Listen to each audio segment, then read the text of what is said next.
much for coming tonight. It's great to see so many people here to send a clear, strong message. It's time to put Canada first for a change.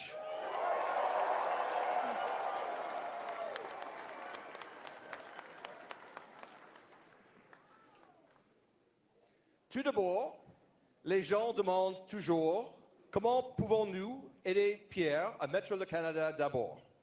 Et la réponse, c'est simple, c'est facile. La première chose que vous pouvez faire est de faire du bénévolat. Demandez à un membre de notre équipe dans la salle comment vous pouvez vous impliquer ou allez sur conservateur.ca pour vous inscrire.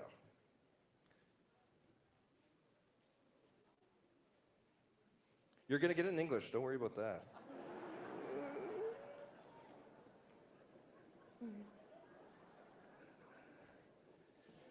Nous ne pouvons empêcher les libéraux de Mark Carney de remporter un quatrième mandat de votre aide.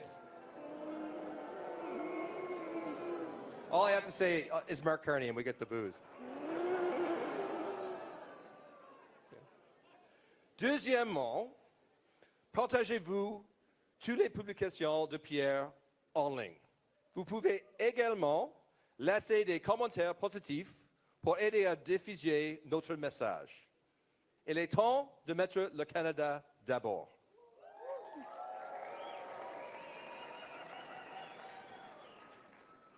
Now we get to the good stuff. So before we get going, I do have some housekeeping points that I have to share with you.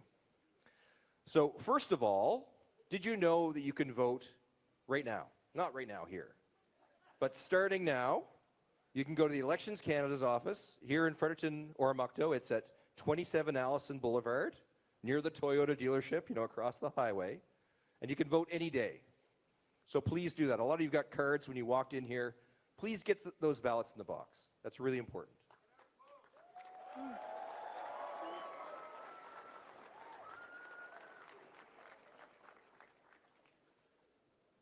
Now, people are always asking us, how can we help Pierre put Canada first? And it's easy. The first thing you can do is volunteer. So I know a lot of you passed through the gate there. Please leave your details with a volunteer. Make sure, right, it's on the list, isn't it? That's great. That's what we need. We need people to come out and help. You've come out tonight, keep coming out. We need your help. The other thing you can do is get online and amplify our message on social media. So if you see a post you like, share it, like it, comment positively, right? And we have to spread that message. It's time to put Canada first.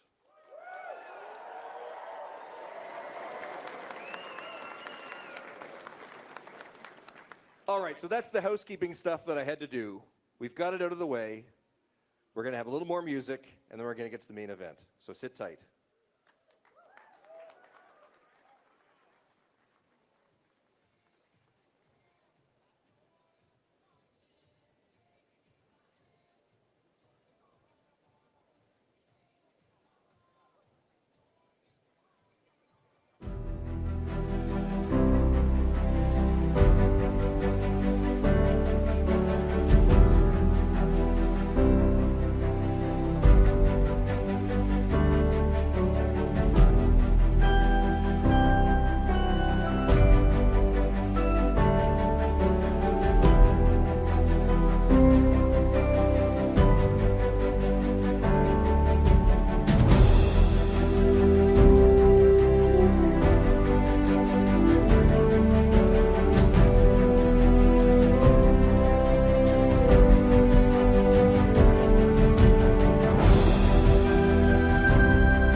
Now that's how it's done.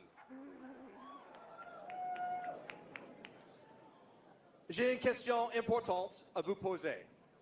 Après cette décennie perdue des libéraux qui a affaibli le Canada face aux États-Unis avec les taxes et les impôts trop élevés et une inflation hors de contrôle, est-ce que les libéraux méritent un quatrième mandat? Non, absolument.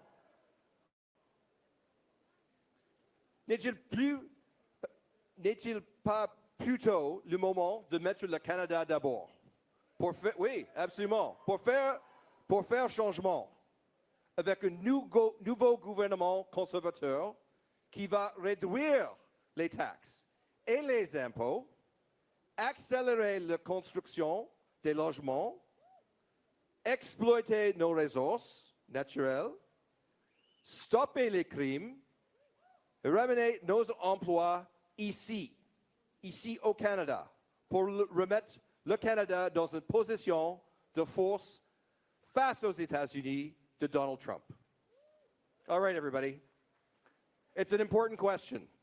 After this lost liberal decade, with costs and crime up and our economy down and under America's thumb, do you think the Liberals deserve a fourth term? Or is it time to put Canada first for a change?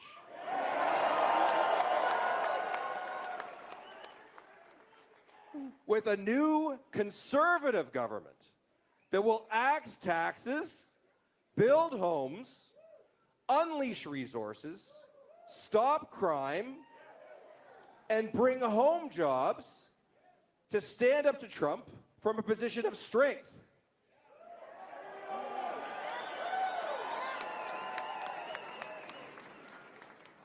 Now, common sense Canadians like you know we need a change. And who's the person to deliver that change? Pierre Poilievre. Now, here to tell you more about the only man who can stop Mark Carney, I have the pleasure of introducing to you Anna Poilievre.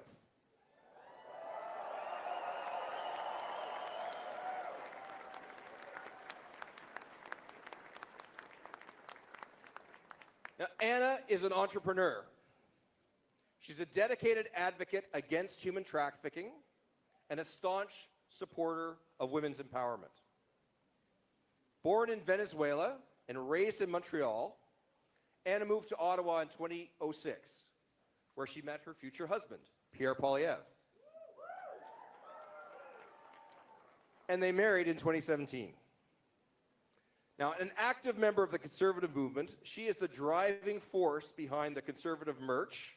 Many of you are wearing it tonight. That's her efforts. And she's, of course, Pierre's #1 supporter. Elle a lancé Their Stories Matter, une plateforme en ligne dédiée à donner la parole aux suivants de trafic de personnes. Anna is committed to supporting women and elevating them through her online magazine, Pretty and Smart Co., and her Lead Her Forward initiative, which seeks to pay it forward by inspiring, connecting, and elevating women. But she will tell you that her greatest accomplishment and most important roles are being a supportive wife and the proud mother of Valentina and Cruz.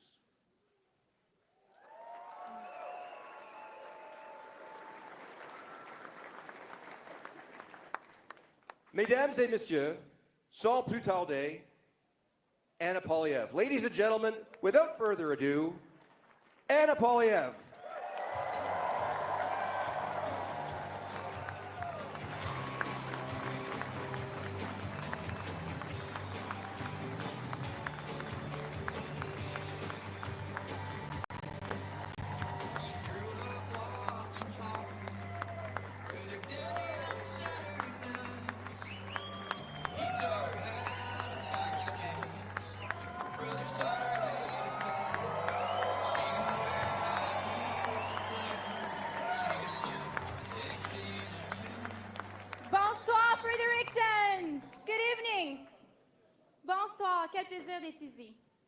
What a pleasure to be here. Donc, Canada, nous y voilà.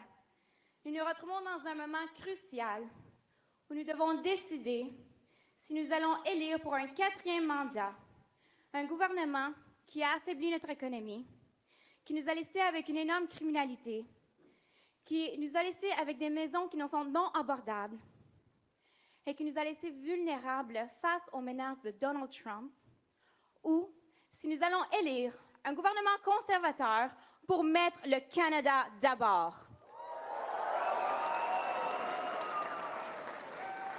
So Canada, here we are in a crucial time where we must decide whether we're going to elect for a 4th time a government that has weakened our economy, left us with unaffordable housing and food, rampant crime, and vulnerable in the face of threats of Donald Trump, or are we going to elect a conservative government who's going to put Canada first for a change?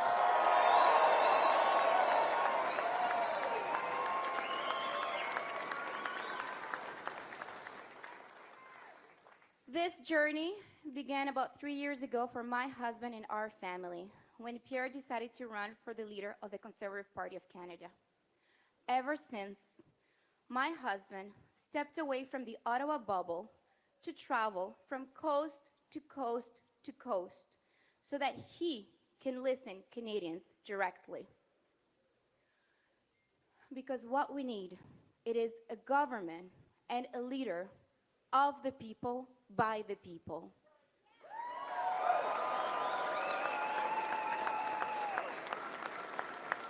Leadership is not born from the boardroom of the elite. Leadership is not born because of fancy titles and degrees. Leadership is born from the true love of our country, our true north, strong and free.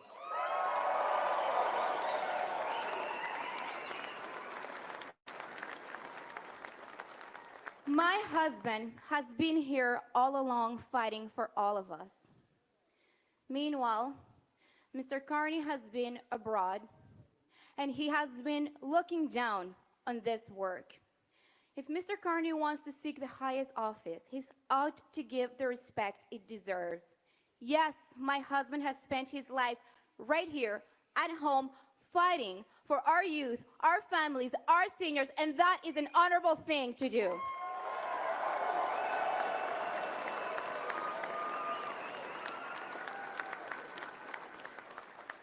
So when Mr. Carney says that my husband doesn't know how the world works, well, I'll tell you what. He knows how Canada works, and he's going to make it work for all of us.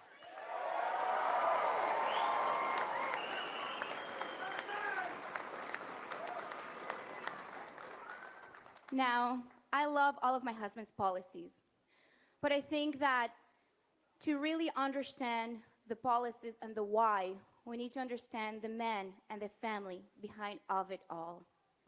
My husband was born from a teenage mother who gave him out for adoption to 2 school teachers in Calgary. They have worked really hard for everything, living paycheck to paycheck. Pierre worked for everything in his life. Nothing was given to him. That's right, thank you. I was born in Caracas, Venezuela, and my family immigrated here to Canada in Montreal in 1995 when I was 8 years old. My father's first job was collecting fruits and vegetables because that's the only thing he could do. Later on, he had 3 minimum wage jobs just so that he can make ends meet and feed our family. By the time that I was 17, I had left home and been 100% financially independent. By the time that I was 19, I had moved to Ottawa, took a student loan, and worked full-time so that I can put myself through university and feed myself. By the time that I was 25, I had saved enough money, $25,000, to put a down payment on a little townhouse in the east end of Ottawa, a 2-bedroom house. That, I was a 25-year-old single girl. And that, ladies and gentlemen, was in 2012, 3 years before the Liberals took office.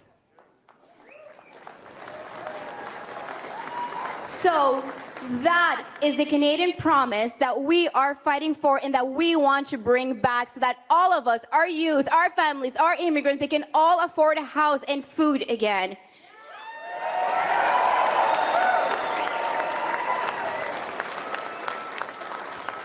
It shouldn't be this way in Canada.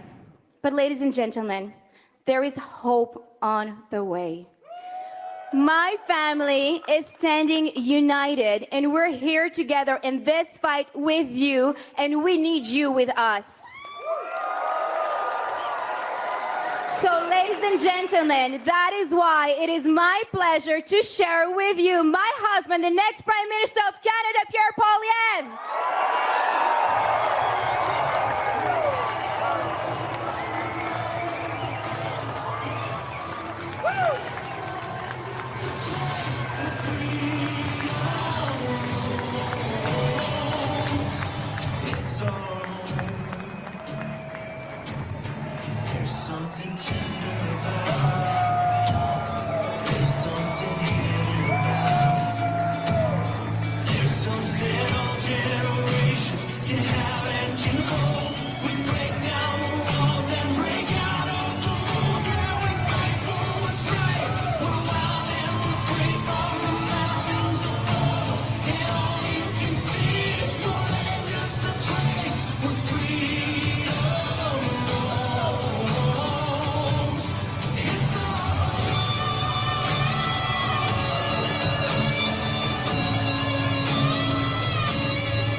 Bonjour, Fredericton! Who's ready to put Canada first for a change? Who's ready to axe some taxes? Who's ready to build some homes? Who's ready to build some pipelines? And who's ready to bring home change to the country we love? Wow, quel excellent gros. Oui, bring it home. Wow, yeah. Look at this crowd. Look at this crowd, incredible. And it's not just, I need you as well. What a guy. Thank you. Just for that, you get a shirt. There you go. There you go. Thanks for that. A great patriot. Look at this crowd. Incredible. I think that New Brunswickers are ready to put Canada first. What do you think? Ready for a change. Thank you. I love you too. So it's not just the quantity of people, it's the quality. Look at these. They're like incredible people. Very good-looking crowd. Patriotic, strong, optimistic. Look at those smiles. People feel hopeful again. They see hope on the horizon. They want to bring home the promise of this country. La promesse du Canada, que chacun qui travaille fort peut avoir une belle vie dans une belle maison, dans une communauté sécuritaire, protégée par des braves soldats sous notre fier drapeau canadien. That is the Canadian promise, that anyone who works hard can have a great life in a beautiful house on a safe street, protected by brave troops under a proud flag. That's what it means to put Canada first.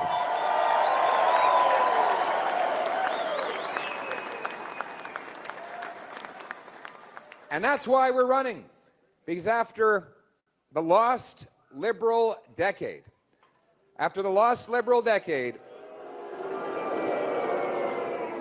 here's the question.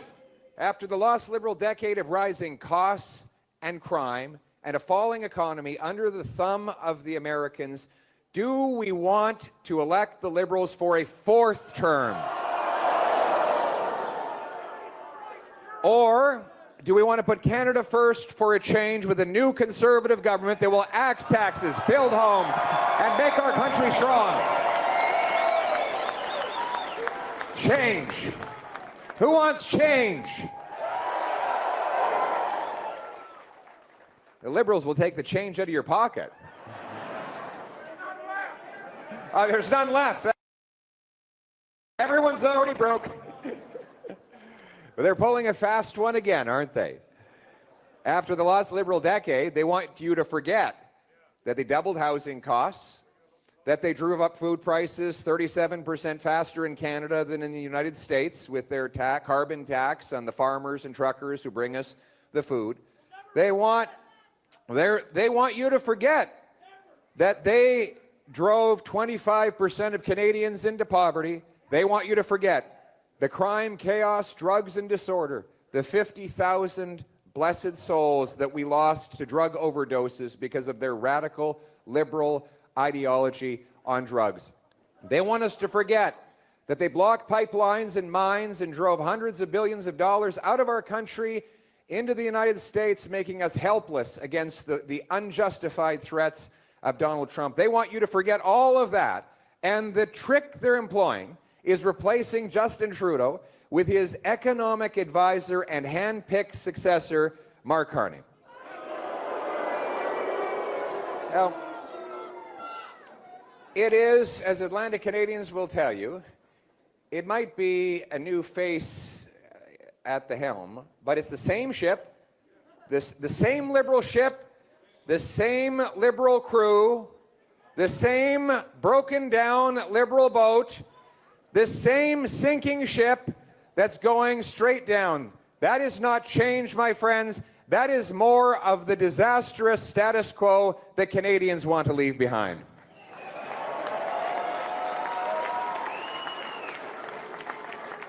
It's the same Liberal ministers, same Liberal MPs, same Liberal promises, same Liberal results if you elect them for a fourth Liberal term. The only difference is that they now have an even weaker and more compromised leader than they had before.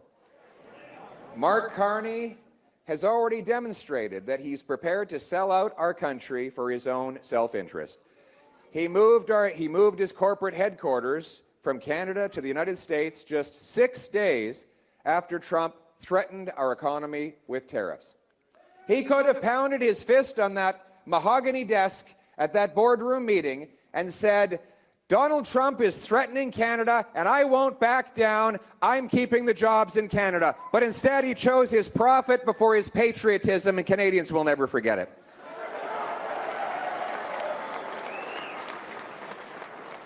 And while our schools and hospitals were starving for money and our taxpayers were overcharged, he stashed his corporate cash in Bermuda so that he wouldn't have to pay Canadian taxes. He took a $250 million loan for his company from a Chinese government-backed bank, personally traveling to Beijing to secure the deal in October, while he was the economic advisor to Justin Trudeau, who should have been acting in Canada's national interest. Now, he is locked up in that conflict of interest. And the worst thing about all of these decisions is that he still owns the shares and the investments in the company he moved to New York, for which he held the taxes down in Bermuda, and from which he got the loan from the Chinese government. All of these foreign interests will be pulling his strings. My friends, this is not a way to change from the lost Liberal decade. Mark Carney will make it even worse. And just today, we saw evidence of that. Did you hear the story of this Liberal MP? It's incredible. The Chinese government puts out a bounty on the head of a Canadian citizen because he criticized China. And the Liberal candidate in the same riding as this Conservative candidate said that that people should turn him over to the Chinese government to send him back to China where he could be killed on a bounty. And Mark Carney was asked what he thought, and he said he would keep that Liberal candidate in place. Of course he would. When you owe the Chinese government $250 million, it's pretty hard to stand up for Canada, isn't it? If this is the question, as we face the threats of trade tariffs from Trump, if Mark Carney will not stand up for a Canadian citizen whose life is threatened by a hostile foreign regime, will he ever stand up for Canada against the Americans? Of course not. But he is weak, out of touch, and compromised. But he will never put Canada first. And that's why the choice in this election is very clear. Do you want a weak and compromised Liberal to carry on with a fourth Liberal term of driving costs and crime up and driving our country down? Or are you ready for a change with a Canada First Conservative government?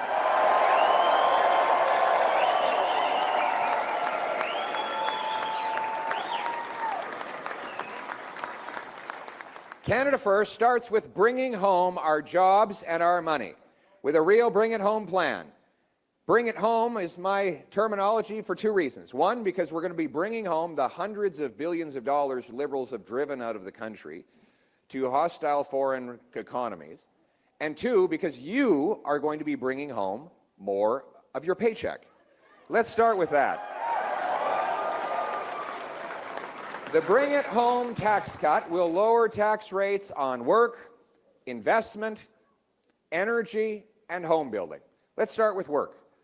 Anybody see that meme online of the kid sitting in the park with his dad, and kid's got his face in his hands, bawling his eyes out.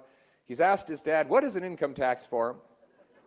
And dad said, well, it's just like your school report card, just the opposite. The harder you work, the worse you do.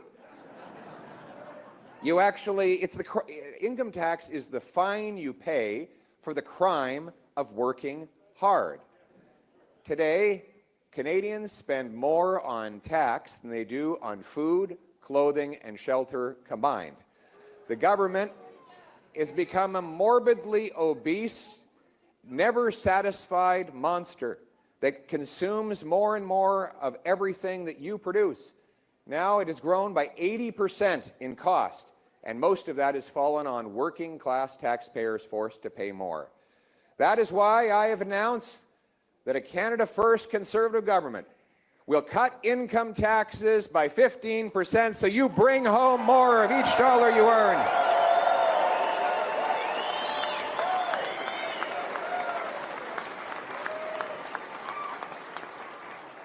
We will cut taxes on investment. Investment is what it takes to make things move. Capital goes where capital grows. So in Canada today, in an hour of work, we produce about 52 American dollars of GDP. In the States, they produce 80 American dollars per hour worked. That means they could work about a third less and make just as much as us. Why is that? We have better workers, harder workers, but why are we making less money? The answer is we have less tools and technology. You take the total investment in our economy, divide it by the total number of workers, it works out to about $15,000 US. In the States, it's $28,000. So you have two workers side by side. Let's say they both shovel snow. One guy on the Canadian side, he's got a small little hand shovel. On the American side, he starts with the same shovel. But the next year, the American gets a much bigger shovel, and the Canadian guy still has a small one. And on the American side, the next year, he gets a big snowblower, and the Canadian still got a small shovel. And on the south side of the border the next year, he gets a big tractor with a big shovel on the front, and the Canadian's still heaving away, using muscular power. After a while, the American starts to get pretty far ahead. We have less investment in Canada because our taxes are high and our red tape is brutal. And there is an enormous incentive to send money out of the country. For example, Mark Carney stuffed his corporate cash in Bermuda because he didn't have to pay taxes there. So many other companies move their money abroad for the same reason. We're going to make it advantageous to bring the money home, starting with allowing you to put an extra $5,000 in your tax-free savings account as long as the money goes to Canadian companies. Canadian-only companies.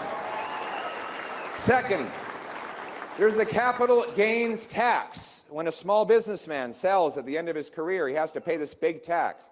Or if you imagine a factory, a manufacturing company has some vacant land, they want to sell it to a home builder who will build homes with it. But as soon as they sell the land, they have to pay the tax, meaning they don't go ahead with the sale. So there's no transaction, there's no homes built, and there's no money for the factory to invest in a new assembly line or a CNC machine. And so the investment never occurs. This tax seizes up our economy and locks out investment. And that is why I have announced that we will put Canada first by allowing you to pay no capital gains tax if you reinvest all the money in Canada.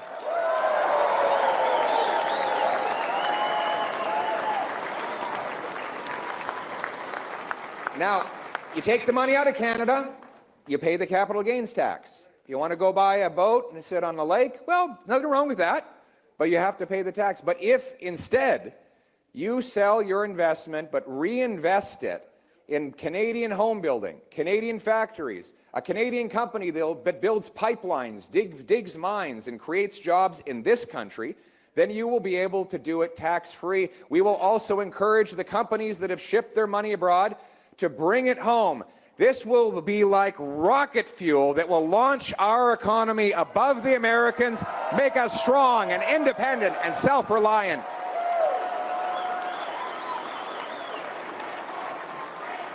Bring it home. Bring it home.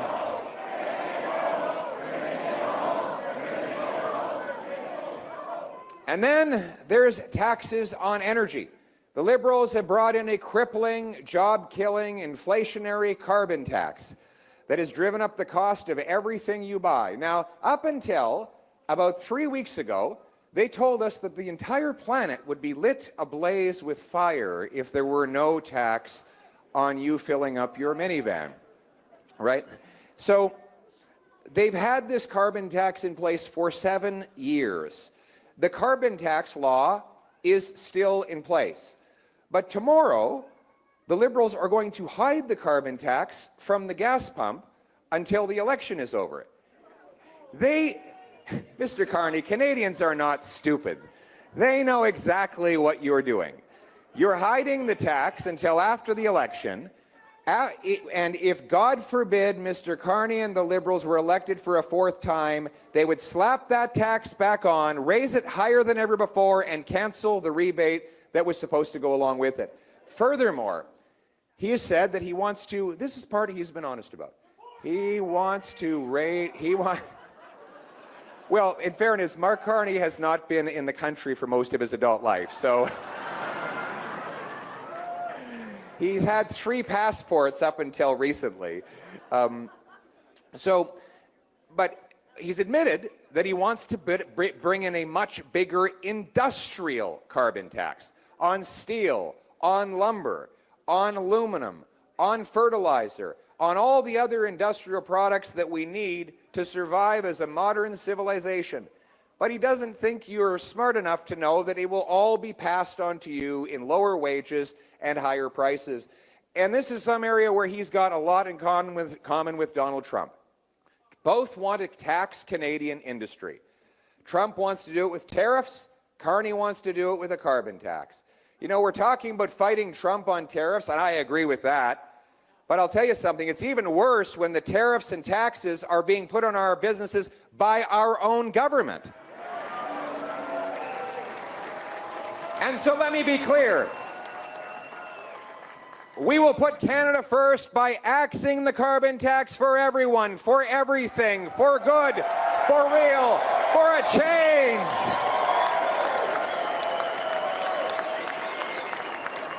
Who's ready to axe the tax? Tax. Axe the tax.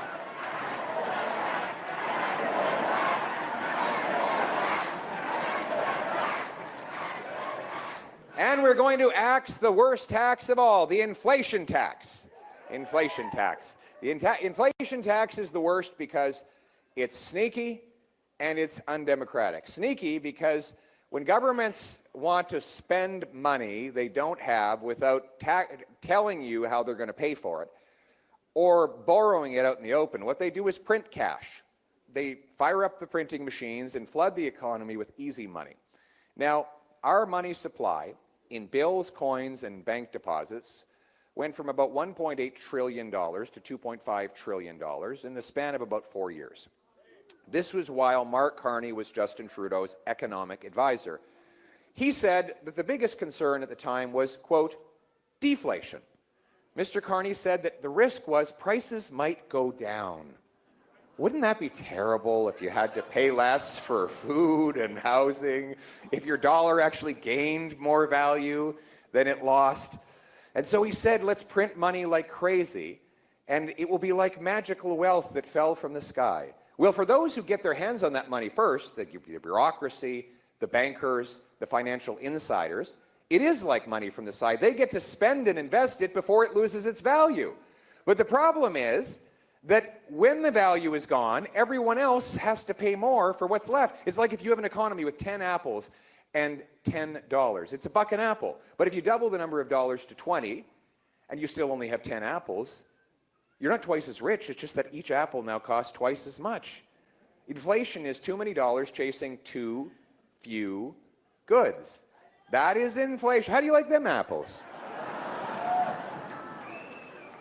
So it's the second reason that it is it's the worst tax is because it's undemocratic. We have a principle in our system 800 years old, going right back to the fields of Runnymede in England when they signed the Magna Carta, the Great Charter, which is there shall be no taxation without the representation of the people paying it. They have to vote for it. But there is no vote in the House of Commons on the inflation tax. It's done in shady back rooms by insiders and bankers, and everyone else pays the price with no accountability. They assume that it's the local grocer who raised the food prices, or the local gas station who raised the price at the pump, when in fact it's actually the government that caused all of it.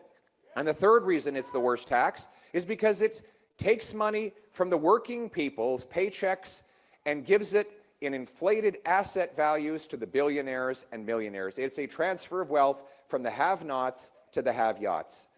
And that is the war on the working class that we have seen during the lost Liberal decade. Now, the money printing and the inflation is simply the symptom. The disease is overspending. Government that has grown beyond our means, spending on things we do not need and did not ask for. As a result, Conservatives will cut bureaucracy, consultants, handouts to corporate insiders, foreign aid, and other waste to bring down the deficit and bring down inflation.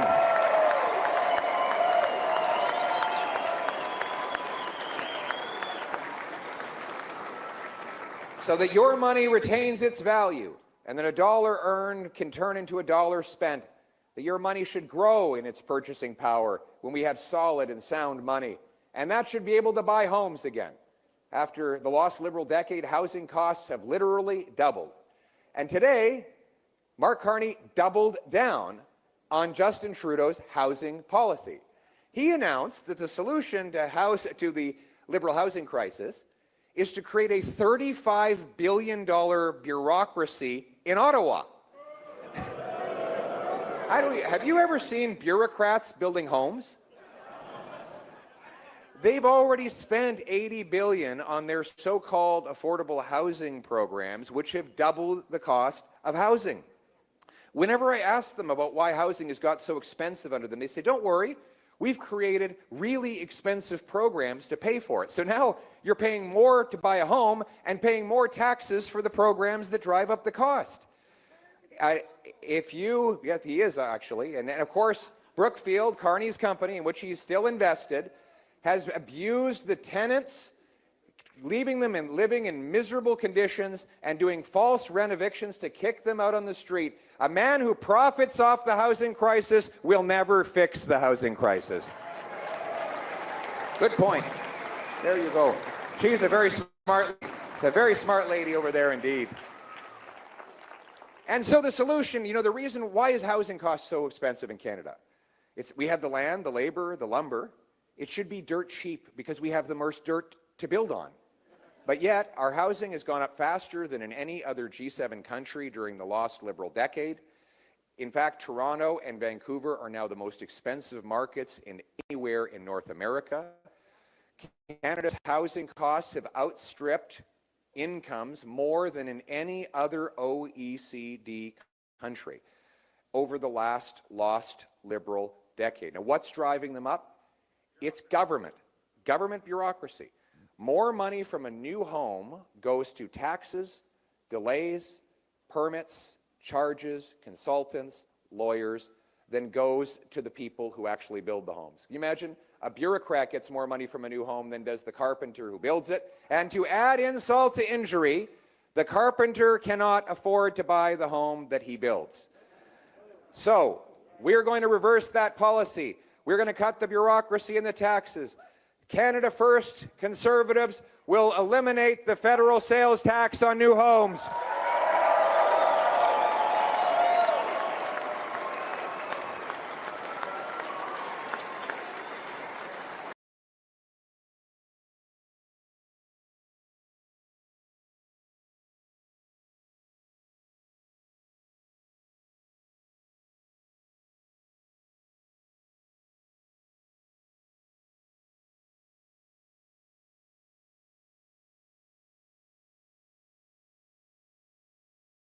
Boots, not suits. Boots, not suits. Do we have any tradesmen in the house? Yes. The people who build stuff, fix stuff, move stuff, and make stuff. What's your trade? Right on, a plumber. Give it up for the plumber.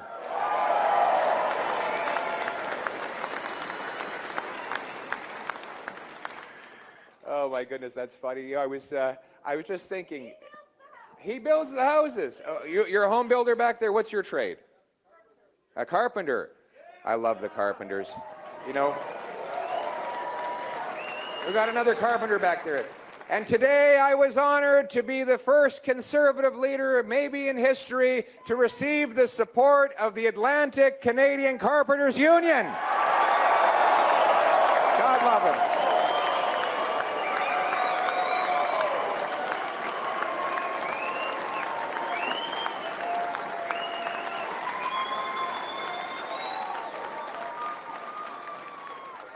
Hey, there he is. Come on up here. Come on up here.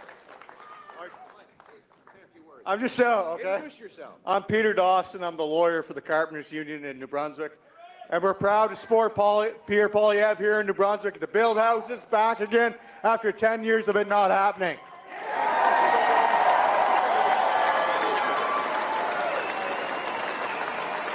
Boots, not suits.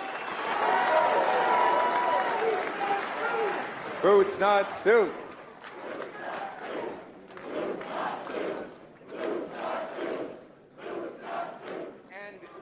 And behind the slogan is a real plan. Here's our plan. We're going to restore the $4,000 apprenticeship grant to give our kids a boost when they go to the apprenticeship. We're going to team up with unions and employers to provide the funds for 350,000 young people to go through training to be an apprentice or a tradesman.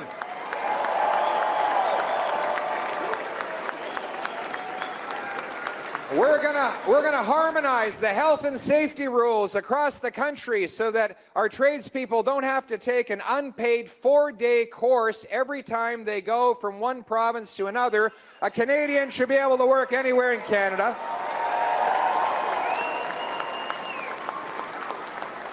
We're going to bring tax fairness for our traveling trades workers. A CEO can write off the full cost of his private jet to jet around the world, but a tradesman only gets to write off $4,000.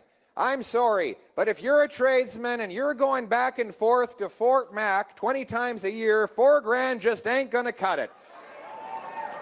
That is why we will remove the cap entirely and allow our tradesmen to write off the full cost of food, transportation, and accommodation to build our country.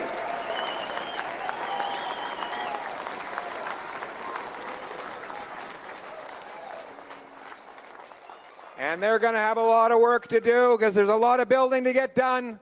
My message to every young person, if I could give you one piece of advice, go study a trade. Get a trade. Get a trade. Get a trade.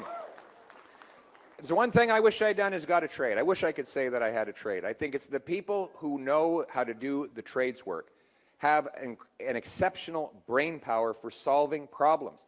I go to last year I went to 600 different events. Most of them are businesses. And the medium-sized businesses often, they're in factories and warehouses about this size. They have 200 employees. They're all run by tradespeople now. It's not lawyers and MBAs. It's people who started off in the trades and then used the problem-solving ability it gave them to run things. And that's why we need more people in the trades. And they're also going to need to do a lot of building. Because I announced today that as Prime Minister, I will repeal the No New Pipelines Law, C-69, and we're going to build pipelines.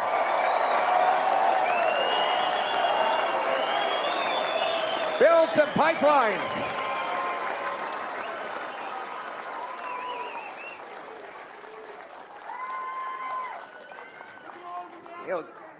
Absolutely. The choice, this is after the lost Liberal decade. They killed the Energy East pipeline. You imagine where we would be today. There I looked out today and saw the incredible refinery, the Irving refinery. They would today be processing 1 million barrels of oil every day from Western Canada. And let's just say that the price of oil on a given day is 70 American dollars, close to 100 Canadian dollars. That means $100 million of Canadian oil would today be running through the St. John Irving refinery had the Liberals not killed that pipeline. They changed the rules in the middle of the game to make it impossible to get done, so the company canceled it and they moved their money to Texas. And then we saw them block the Northern Gateway pipeline that would have taken Western oil to the Pacific, 500,000 barrels that could be going to Asia. So now that money goes, those barrels go to the States at an enormous price discount, about $15 below the world price, which the Americans happily go around and sell at a massive profit at our expense. They must be laughing at us. Then Mark Carney testified in Parliament against that pipeline to try and kill it. He is part of the radical net zero movement. Net zero growth, net zero jobs, net zero paychecks. While he supported carbon tax in Canada, he profited off American coal. While he blocked pipelines in Canada, his company profited off of Middle Eastern pipelines. He didn't want competition for his business, and guess what? He still owns that business, so he'll have a vested profit motive in blocking Canadian energy to make his foreign interests more profitable. He has the same radical, loony left members of his cabinet as Justin Trudeau. Stephen Guilbeault, you ever heard of him? They are still in his cabinet, still blocking all the resources. They still have in law C-69, the No New Pipelines bill. The bottom line is he will say anything he has to trick people into voting for him. You know, we just caught him plagiarizing. Did you hear about this? He plagiarized his way through university, 10 confirmed instances of plagiarism in one essay. And now he expects you to believe him on the eve of the election that he's had some kind of epiphany on energy. My friends, the choice is this. In the next election, do you want to give Liberals fourth term to block our resources and enrich the Americans, or do you want to put Canada first for a change by unlocking our resources to bring home our jobs?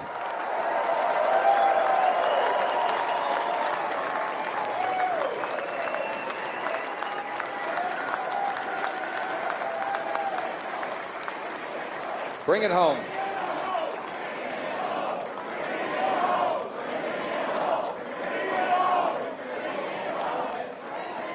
We will repeal C-69 to build Canadian pipelines with Canadian steel to bring Canadian energy to Canadian refineries. We will back a national energy corridor, a pre-approved zone from Western to Eastern Canada so that our companies can take our resources from the West to the East and off to the world to turn dollars for dictators into paychecks for our people in this country.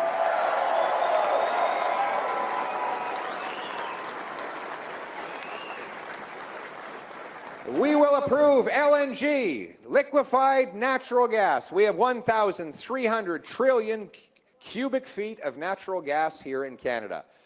Now, the Americans have built 8 liquefaction export terminals in the last 10 years. The Qataris have doubled their production. In Canada, we haven't completed a single one, even though there were 18 proposed the day Justin Trudeau took office. He says there's no business case. Mark Carney, being his economic advisor, agreed with him on that. Let me tell you about the business case.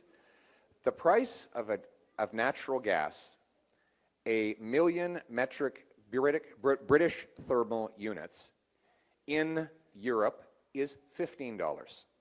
In Canada, it's $4. So here's the business case. We're going to do this really slowly for our Liberal friends.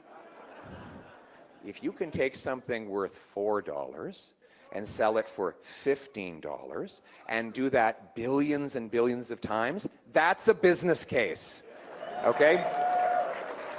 So the only thing, I asked the businesses, what do you have to do to get it done? How can we help? He said, one thing, get out of the way. We need to get out of the way and grant rapid permits so that we can build these big, beautiful plants. In Canada, we have a massive advantage. We have cold weather that makes it 25% cheaper to liquefy a gas compared to the U.S. Gulf Coast. We have shorter shipping distances. To Asia, it's 11 days from Canada. It's 20 days from the U.S. Gulf Coast. Shorter shipping distances from the East Coast to Europe. The Germans, the French, the Greeks, the Japanese have all asked for our natural gas. And when I'm Prime Minister, they'll be sending us billions of dollars because we will approve those plants, we will send the gas, and we will bring home the jobs for our people in this country.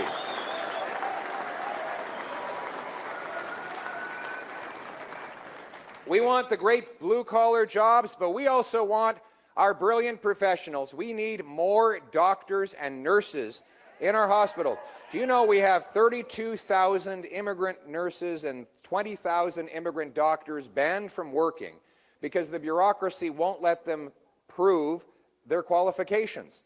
When I got my eye surgery done, the technician there, he's also a surgeon in the UAE. He flies to the UAE to do 10 days of surgery, then comes back to his family here. Will we only let him work as a technician? Apparently, Emirati eyeballs are different than Canadian eyeballs. In Toronto, they say that if you have a heart attack, don't call 911, call an Uber because the driver is probably a doctor. 84% of Filipino nurses in Canada can't work as nurses, even though they're perfectly qualified. What's the solution to this? The same thing that we did in the trades for the last 72 years. We created the Red Seal to test people up to a national standard, letting them work everywhere in the country. Let's bring in a Blue Seal so that our immigrant doctors can take a test, prove they're qualified, and get working, reducing wait times in our hospitals. Common sense.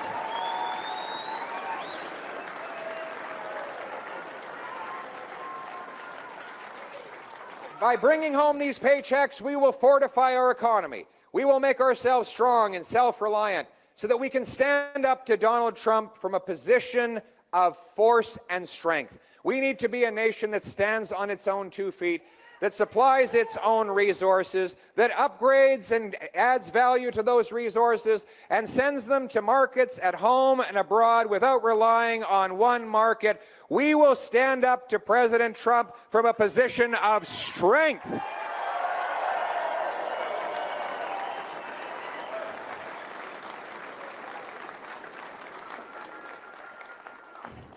And when we're stronger abroad, we will be safer at home. We need to stop the crime. Is there any crime in Fredericton? After the lost Liberal decade, after the lost Liberal decade, crime is running out of control. Radical catch-and-release, hug-a-thug policies have turned the worst offenders onto the street. The good news is we actually don't have a lot of criminals in Canada. The bad news is they're very productive. There's a small number of criminals that do a phenomenal amount of crime. Why? Because we let them. They go back out on the streets within literally hours of their arrest. As our friend Rob Moore works so hard to fight against crime, we give it up for Rob Moore, a great lawyer and crime fighter. So, in Vancouver, they had to arrest the same 40 offenders 6,000 times. In Penticton, there's one guy who, when he's out of jail, he raises the crime rate for the entire city, all by himself. The police can actually look at the crime rate going up and down and tell when this fellow Levi has been loose. One guy. Well, the solution is pretty simple. We have to repeal the Liberal laws that allowed this to happen. C-75, which says that the judge must release the offender at the, quote, earliest opportunity under the least onerous conditions. That is why the offender continues to get out. Then there's C-5, which requires the judges grant house arrest, even to the most prolific offenders. So a career car thief can serve his sentence in the comfort of his living room, watching Netflix or playing Grand Theft Auto. And then there's C-83, which allows Paul Bernardo out of a maximum security penitentiary into a medium security penitentiary. These are all Liberal laws, and if Liberals are elected to a fourth term, they will make it even worse. They will turn loose even more criminals into our streets, while law-abiding Canadians are mercilessly targeted. But the good news is it doesn't have to be this way. We will have change to put law-abiding Canadians first. We will repeal C-75 and bring in jail, not bail. Jail, not bail.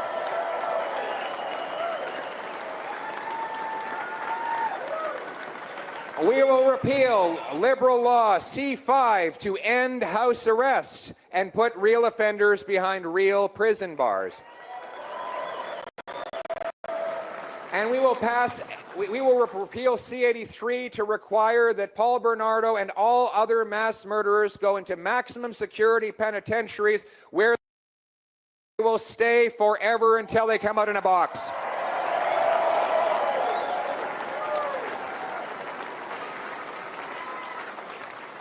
And then we will secure our borders to stop the illegal guns that are responsible for over 80% of the crime. 99% of shipping containers enter this country with no inspection. That's the source of the drugs, guns, and stolen cars. And then we have unguarded portions of our border that CBSA officers are not even allowed to patrol. Our common sense Canada First plan will secure our borders with 2,000 more frontline CBSA officers, paid for by having 2,000 fewer bureaucrats in back offices. Boots, not suits. We will have high-powered scanners that can peer right through the metal walls of the shipping containers to see what's inside them. Surveillance towers along our border to stop illegal crossings of land and prohibited people and prohibited substances. And as I said, we're going to have a dollar for dollar law to pay for things. So how are we going to pay for it? We are going to cancel the wasteful multi-billion-dollar gun grab that targets hunters and sport shooters. Absolutely.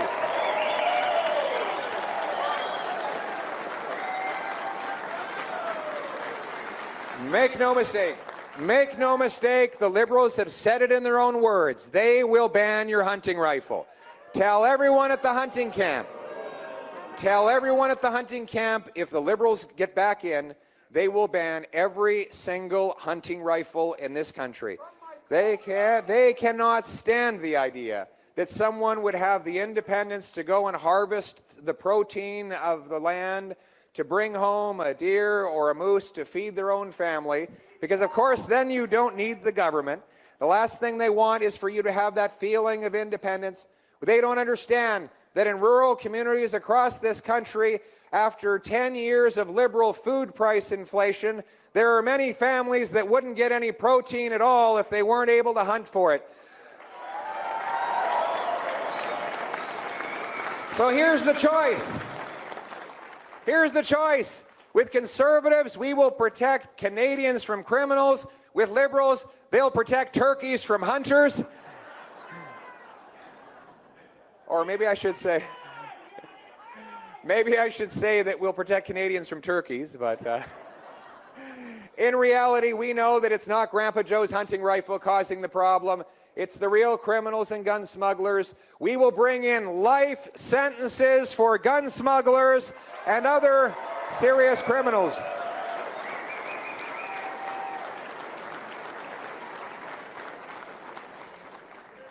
And then, what's that?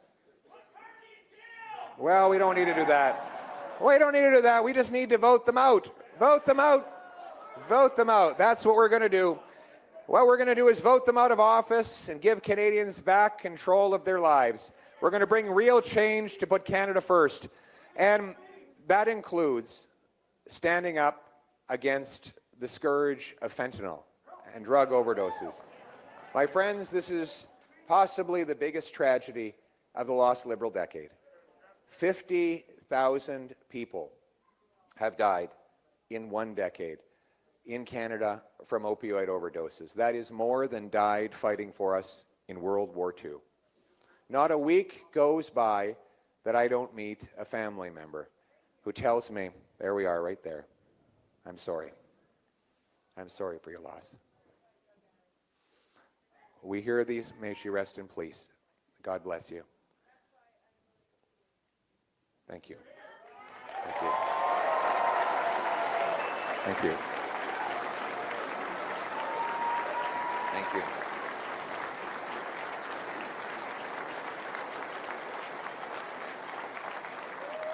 Thank you. We hear these stories all the time. I got a letter from a father the other day, and he said, I held my wife's hand when she gave birth to our baby boy, and then 25 years later, I held her hand again when we opened the door to find a police officer in tears to tell us that he was lost to fentanyl. These are the stories we hear again and again and again. The drugs are everywhere on our streets. The dealers pay no price for manufacturing and trafficking it. We've lost so many people. The government's response is to make drugs even more available. Tax-funded opioids that get sold to children. Profits pay for deadlier fentanyl that's 100 times more powerful than heroin. There are no penalties for the serious traffickers who are often released on bail even after they are caught with massive sums. To show you how deadly this stuff is, 40 milligrams of fentanyl is enough to kill 20 people. If you are selling fentanyl en masse, you are doing the equivalent of firing bullets into a crowded stadium. You might not know who you're killing, but there's definitely someone who's going to die. And that is why my government will treat fentanyl mass traffickers and producers as the murderers that they are, with life sentences.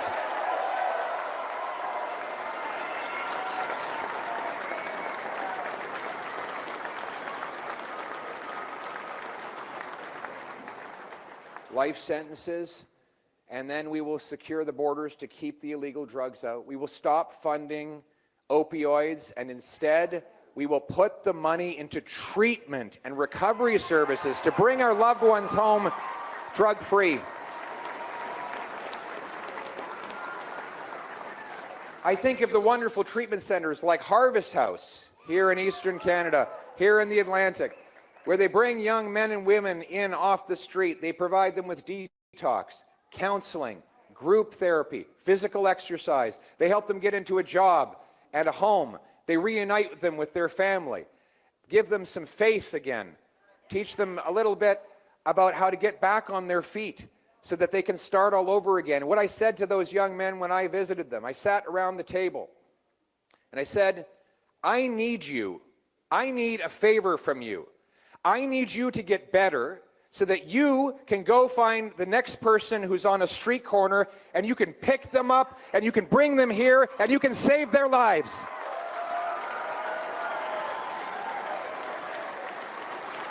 Surviving that addiction is like a superpower. You will be able to say that you've been to the bottom of the valley and you know how to climb back to the top of the mountain. So my message to anyone who is out there today suffering from addiction, hang on, have hope, help is on the way.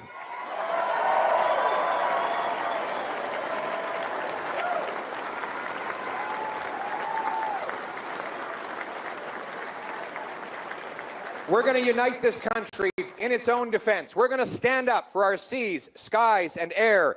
We're going to rebuild Canada's armed forces to protect Canada.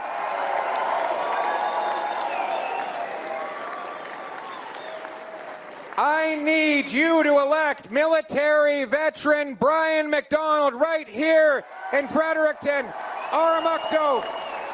I need him on my team to rebuild the forces.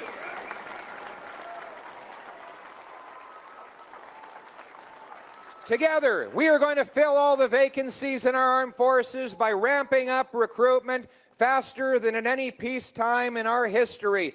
We are going to buy fighter jets, Poseidon aircraft that can look down and intercept the submarines that are swimming around from China and Russia in our Arctic waters. We are going to procure more and best equipment. We're going to ensure that our soldiers and veterans have the support they need. We'll buy 4 massive icebreakers to reclaim the icy Arctic waters. And we will open the first Arctic base in Canada since the Cold War, CFB Iqaluit.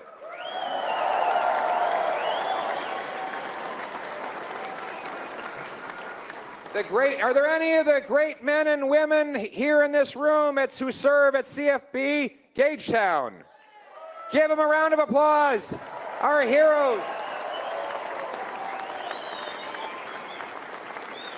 Give them a round of applause. Thank you.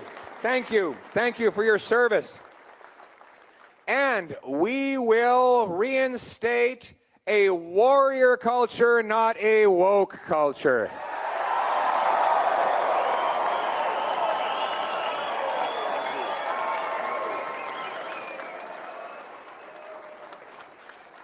More and more of our young people will be recruited to the cadets so that they can learn. We got a cadet over there. I love the cadets. Army, Navy, or Air? Air, you going to be a pilot? No? Well.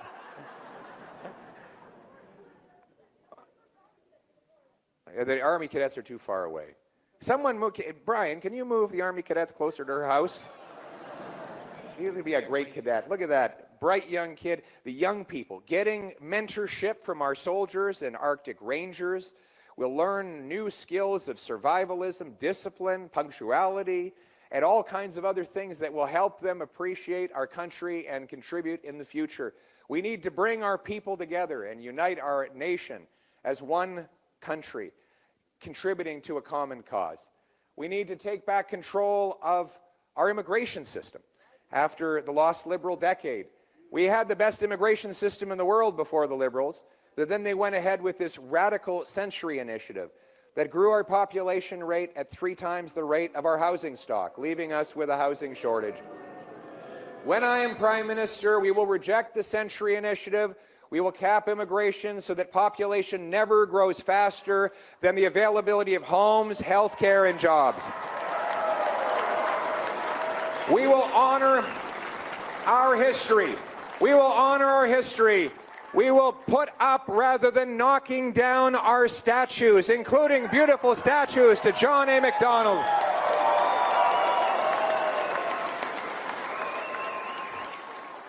We will reinstate the famous 5, Terry Fox, our soldiers, and countless other heroes to our passport. We will be a self-reliant, strong, sovereign people that harvests its resources, trades with each other, builds homes for its youth, protects its vulnerable, secures its border, tells its stories, sings its songs, waves its flag, a nation that gives hope to everybody. And so I bring hope tonight to the single mother going to bed hungry, wondering how you will feed your kids in the morning. Have hope, change is on the way. To the young couple worried about your biological clock running out before you can afford a home for kids, have hope, change is on the way. To the military veteran who's barely able to pay his rent, our message is to you, thank you, and have hope, change is on the way for you too. We will go. We are not a nation of tax collectors and toll masters, of bureaucrats and busybodies, of gatekeepers and grandees, rulers and rule makers. No, we are a nation of explorers and entrepreneurs, adventurers and artists, workers and warriors, pioneers and patriots. What binds us together is the Canadian promise that anyone from anywhere can achieve anything, that hard work gets you a great life in a beautiful, affordable home, on a safe street, protected by brave soldiers under our proud flag. Canada first, let's bring it home!